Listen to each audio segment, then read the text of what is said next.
everyone, and welcome again to another episode of Pink Cafe Unfiltered. And today is another episode, but more special than the next one. I feel like they'll continue to get more special. Better and more special, better. Oh, yes. right? I'm excited for Me this one. too. And I'm extremely excited about today's guest because her journey, she has been just so inspiring to me personally. I know to you, Nati, as well. We have seen her.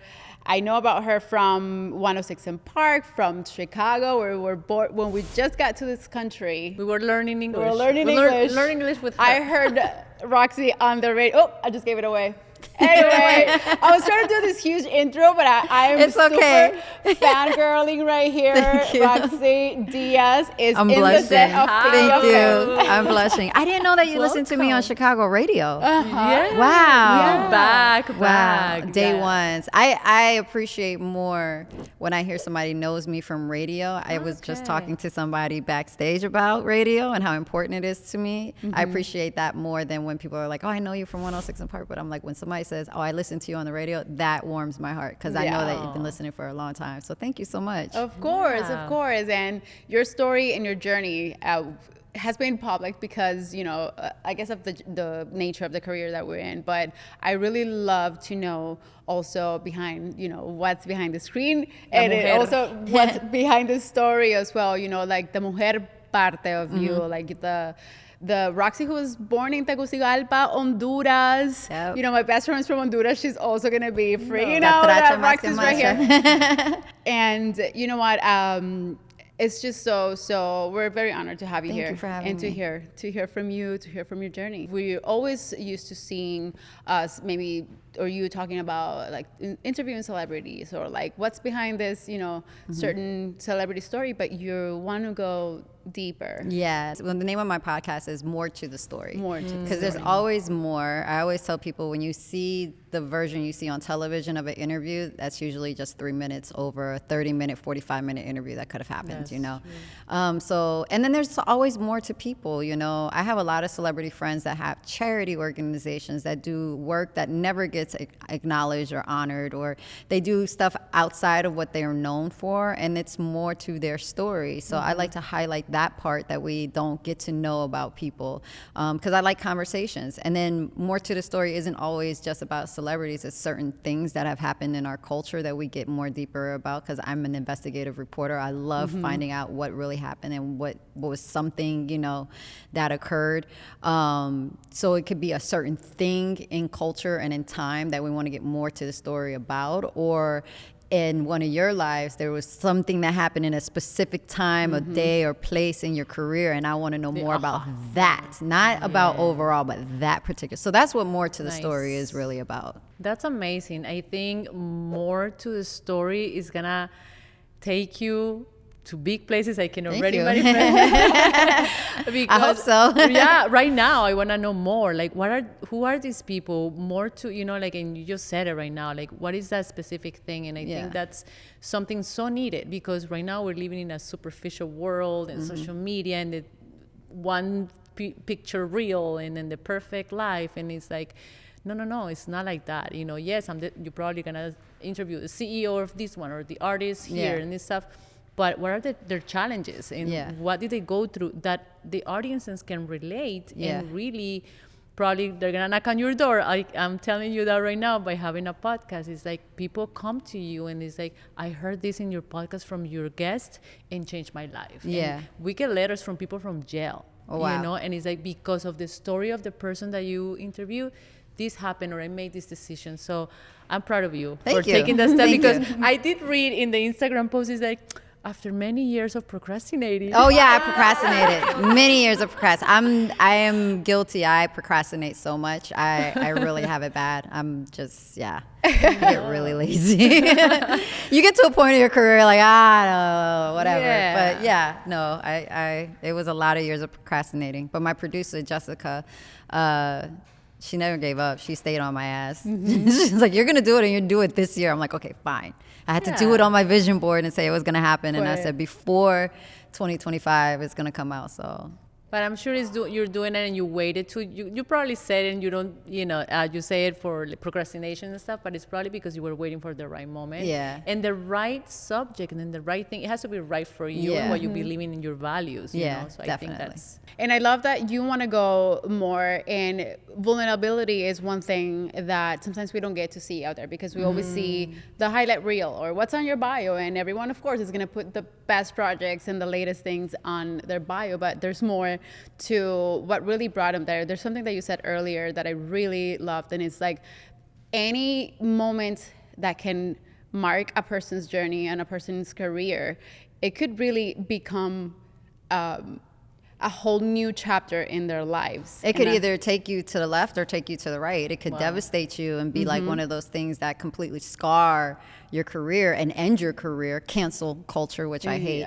Or it can be something that you learn from, you bounce back from, and it's a pivoting moment in your career as well. And it's like, there's always those things is that you can just dive in and get more to the story about, there's always more. So I appreciate What has been that moment for you? Can you share with us maybe that challenging moment, or have you experienced that throughout your career? Oh no, there's always a challenge when you get a no. I mean, we know in this business you get no's every week. I get no's all the time, you know. I think the most challenging and the scariest moment in my career was after coming off of a successful show like 106 in Park, moving to California with no job, just came here, Terrence was already on E! I had no prospects. I had no phone calls. And I just came here and I started doing the interviews and started making the rooms. There was no job offer. It was just go meet with people. You just said LA is a place to be. I was tired of New York. At that time in my life, I was tired of New York. I say that very carefully because I'm not tired of New York anymore. Oh, no, never. I actually wore this New York City shirt for you. There you go. Thank you. I appreciate it. I love New York. But at that time, I needed to get out. I needed a fresh start. And so I moved to LA with no job and started doing the interviews, started making the rounds. And then I ended up in the office of Linda Bell Blue, one of the most amazing female producers, executive producers I've ever had a chance to work with. And she was at Entertainment Tonight. And I actually had an interview at the other show, that's their sister show at the time. And she said, you're going to go over there, or you're going to work with the big dogs. Which one are you going to do? Where I had an opportunity to be a host or be a correspondent, but work with the bigger show. Wow, I went to a bigger show, and I got my Emmy with her too. So I appreciate everything that Linda Bell Blue instilled. She's such a phenomenal woman. She's like the Anna Wintour of executive producers for females. So if you wear Devils Wear Prada, she was that for entertainment. Really? Oh yeah, she was. Those are the people she's amazing. She's an amazing woman.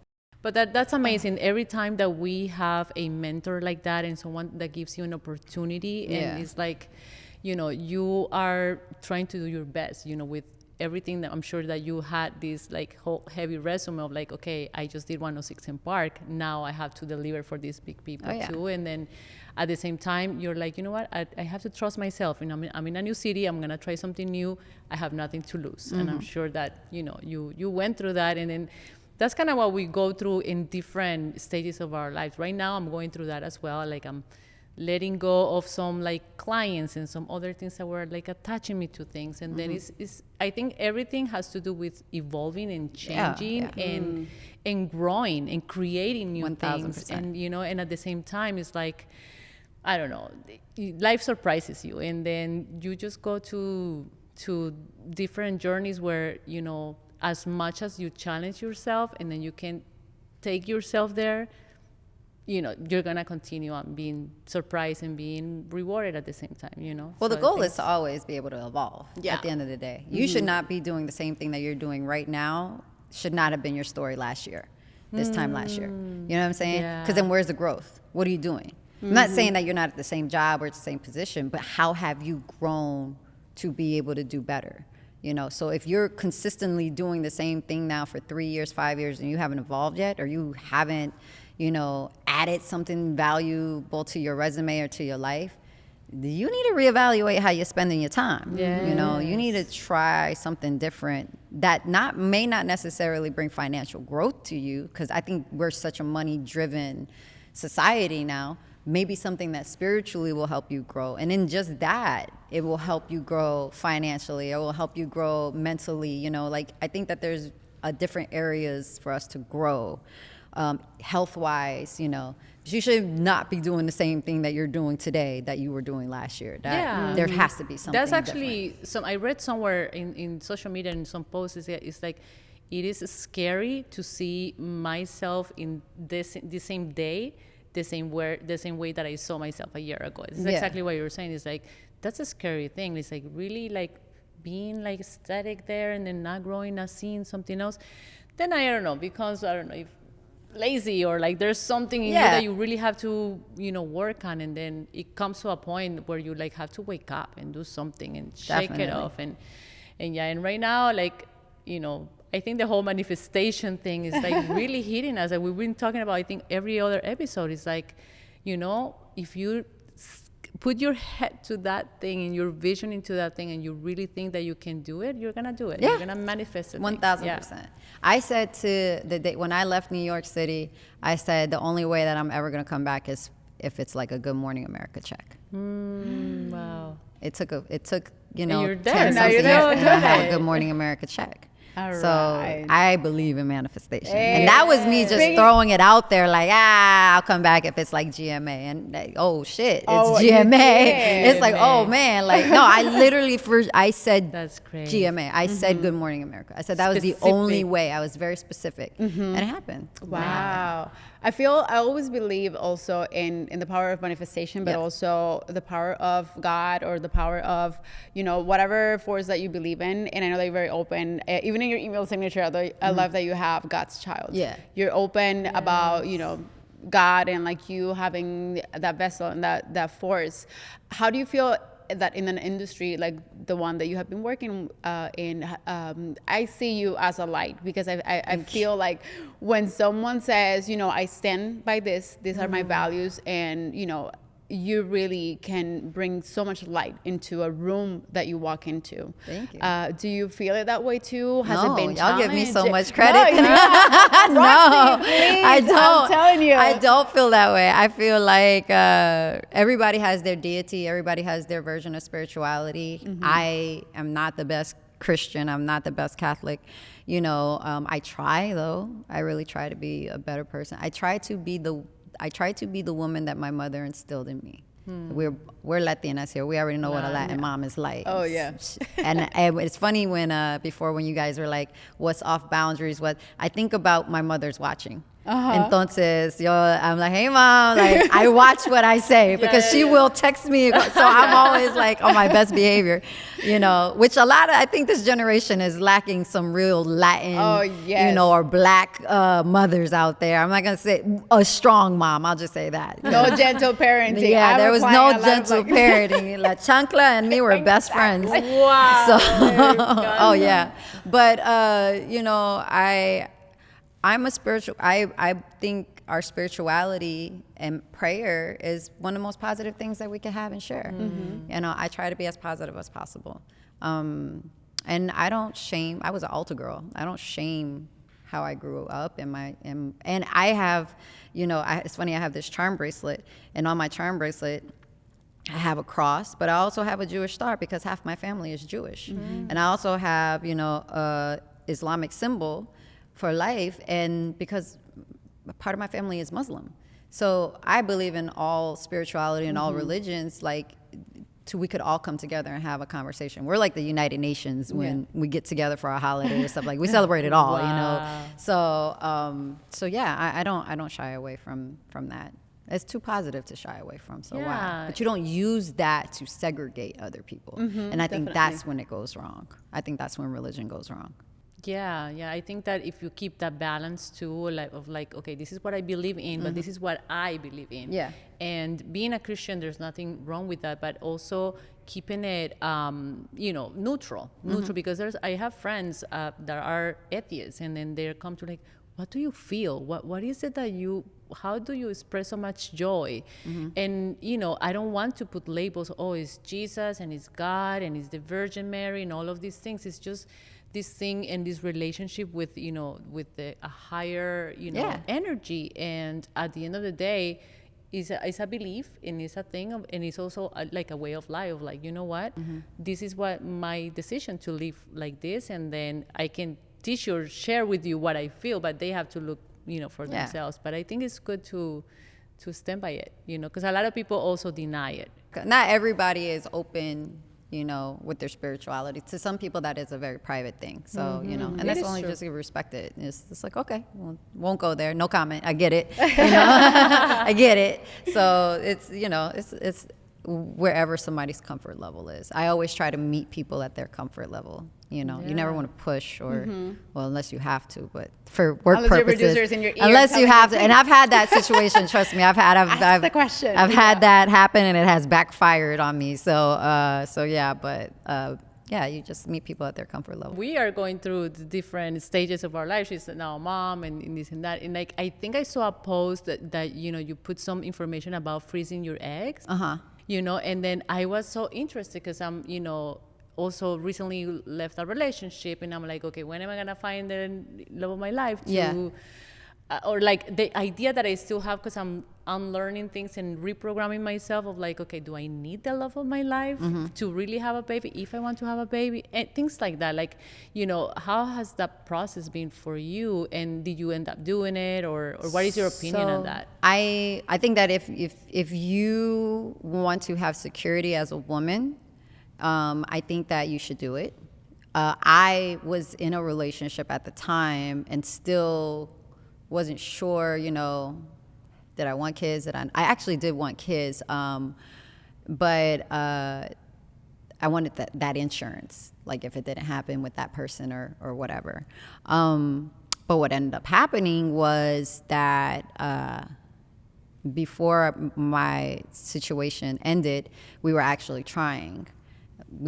I didn't get pregnant, and I didn't freeze my eggs either because I was trying. Okay. So it's one of those it's kind of a regret, but I've also come in terms with, if it's not going to happen and it's not for me, then it's just not for me. I'm not going to put my body through it again to freeze my eggs or to even try, because the likelihood of me getting a actual fertile or...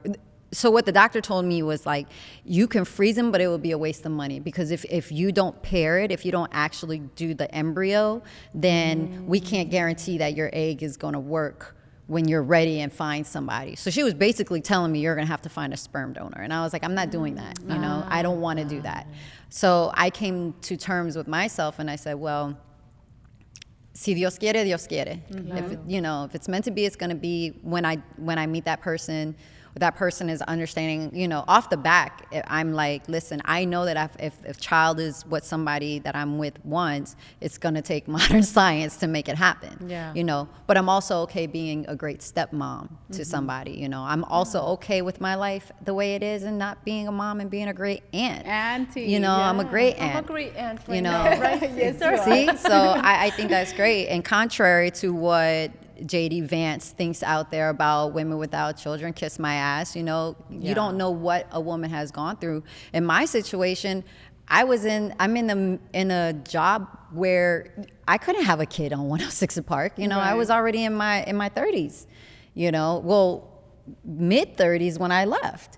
So it's like, I couldn't, that wasn't even acceptable back then. It wasn't acceptable when I started Entertainment Tonight. It wasn't acceptable when I started E! It just got acceptable to be a woman on television with children, pregnant, in the last 3-4 years. Thank you, Cardi B.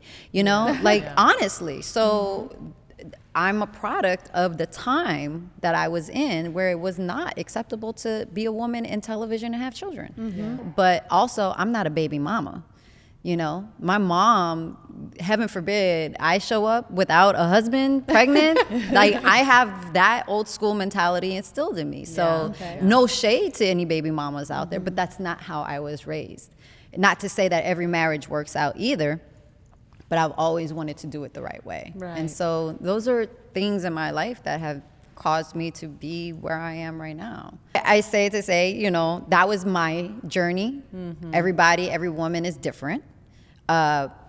Your health may be different from my health, but I wasn't willing to invest more money for something that just might happen. It's so expensive, you know, and you're doing it on your own. I'm okay. Like, I'm okay with my decision. You have to make the choice to say, this is what I really want, or you have to be okay with not having that. And that's the decision that you have to make for yourself. Yeah. And that changes all throughout your career too, because 1000%. I just became a mother at 37, and I always knew I wanted to be a mom, but it wasn't until I found the right person. And I always was very career focused. I was always thinking also, like, if I have a child, I'm not going to have it on my own. I love to have a partnership. I love to have a relationship where this child comes from that love, you know? But I was never like, I need to have it at any cost, you know? So I feel like I love that you share that in your journey. Every woman can go through it can change. You can change your mind. You can find a person who already has children. You can, that moment where you become a mom or not, you know, all those decisions are part of every single stage in your life. And they're going to always change. Yeah. You know, there's no right or wrong, because every single woman's journey is different. Look at Jeannie Mai. Jeannie Mai didn't even want kids. Jeannie did not want kids. She has the most beautiful daughter in Monaco now, you know, and she's such a great mom. But people change their minds. They're entitled to change their minds. Exactly. 3 years ago, if you would have asked me 3 years ago, I would have been like, yeah, I can't wait to be a mom. I'm doing all the things. I'm drinking the teas. I'm upside down after sex. I'm doing it all, you know. You asked me. Upside down. I'm doing it all, you know. You asked me right now. I'm peeing after sex. I'm like, get out. I'm like, nah, I don't want it. No, I'm good. I'm happy. Yeah. I can go to Cabo tomorrow and I gotta watch. Exactly. I don't need somebody to babysit. Yes. So we all change our minds. You know, it's just different stages for different things. But you're entitled and you're okay to change your mind too. Exactly. Yeah. I'm still doing my research and my homework because I'm still into the transition. With the whole new reprogramming, but I am not reprogramming some values and some beliefs and some things. And like a few years ago, for me, 3 years ago and back, you know, I was like, no kids, que pereza, no. Da, da. And now when I see my nephew and he's like, skin with the skin, and I'm like looking at him, I'm like, I want one of mine, and it's gonna probably look exactly like him. So I have all these thoughts and stuff. But if I don't have one, it's okay too. So, but I'm still because I had it for you. Having the baby for me. No, and I'm, you know, but I'm still give her your baby for 72 hours and see what she feels after. I had him 24. Okay, 72. Okay, 3 days. And I'm already like, where's my baby? Is everything okay? Text me pictures. Yeah. But also she gets to experience that. Yeah. And you know, I love that we're so close. But the anti-life is the life. You get to like, oh my God, give the child back whenever you want to take your trip or you want to take the next job opportunity. 100%. That's where I'm at right now. And he's the best like mental health medicine buddy that I can, you know, have. And he just smiles and everything's okay. You know, he's so cute. So. It's open to you, the opportunity, if you ever want to feel. Oh, trust me, I have a lot of nieces and nephews that are like, they're ready. We want to go to Auntie Roxi's house. They want to come to the pool. I spoil them, give them ice cream, give them candy, and then I'm sending them back hyper. I'm like, go. You're like, I give the noisiest toys for birthdays. Oh, I go in Play-Doh, everything that would be messy. I just piss all the parents off. I'm like, And then once you give them back, you're like, I need 3 days off. Yeah. It's not that bad, but yeah. Oh my God. It's fun. Roxy, thank you so much for sharing everything, for being so open with us right here in Pink Cafe, for sharing a little bit more to you, a little bit more to you. No, there's so much more. I wish we had like 2 hours to record with you, but I know we're a little, you know, we have to wrap it up. But what's next for Rocsi? I love to see or hear maybe what's in your vision board. There's definitely some new projects that are happening that I cannot talk about, unfortunately. I wish I could. Right now, if you guys had me 2 more weeks from now, it probably would have been a different interview. But as always, I tell people just, you know, watch me on Instagram. I'm more of an Instagrammer than a TikToker, but the same names on both platforms, Rocsi Diaz. But there is something really big happening in the fall, and I'm, of course, on Good Morning America, GMA3. I love my family, my ABC family. So, I'm just... And your podcast in the my fall. Podcast, too. Thank you for reminding me. I got to remind... Well, that's here this fall. That's already... I don't know when this airs, but September, we're here. More to the story, because there's always more. And I'm really excited about that, too. More excited because... I get to be me and just be fun. So I'm really excited about that. But thank you guys and for supporting Latinas, and I'm glad to be able to be here and support fellow Latinas too. It means so much to me that you listened to me when I was on the radio. That's crazy. That's crazy to me. Chicago was a long time ago, but Chicago, what a great city, man. Chicago was the first city we came to when we came to this country. Was the first city who received us. You know, like so we lived there. I lived there for 3.5 years. Yeah. Carolina almost 10. Almost 10 years. All my best friends. I still have a group chat with all my friends from Waukegan High School. Wow. If you remember where Waukegan was, by Gurney area, Six Flags, all that area. And we were Radioheads at that time. I remember social media wasn't even. There was no thing. It was MySpace. Yeah, a little later. I remember. The birthday shout out song, like the happy birthday from one of these things, like, it's like I have all these jingles from like different radio stations and everything. And I was like, oh my God, I never thought of like a career in media or anything. It was just entertaining and like, so I guess like soothing and nurturing in a way, you know, just to hear the radio. So definitely heard you from those Thank you. radio days. Thank you. All right, Roxy, thank you so much. Coming. Thanks for having You're me. always welcome to El Café Rosado. I appreciate it. Thank you, Roxy. And everyone, this has been another episode, a wonderful episode. Please make sure that you check out Roxy and all of her social media, her upcoming, or maybe by the time that this airs, her podcast will be already out. It's already, I'll probably already be exactly, but stay tuned to Roxy's journey, and we will definitely, and you're always welcome to Pink Cafe. Thank you. Back, Thank you. Yes, Thank anytime. you. Thank you, everyone. All right, ladies. Thanks, Thank you so everyone. much. See you next time. Bye.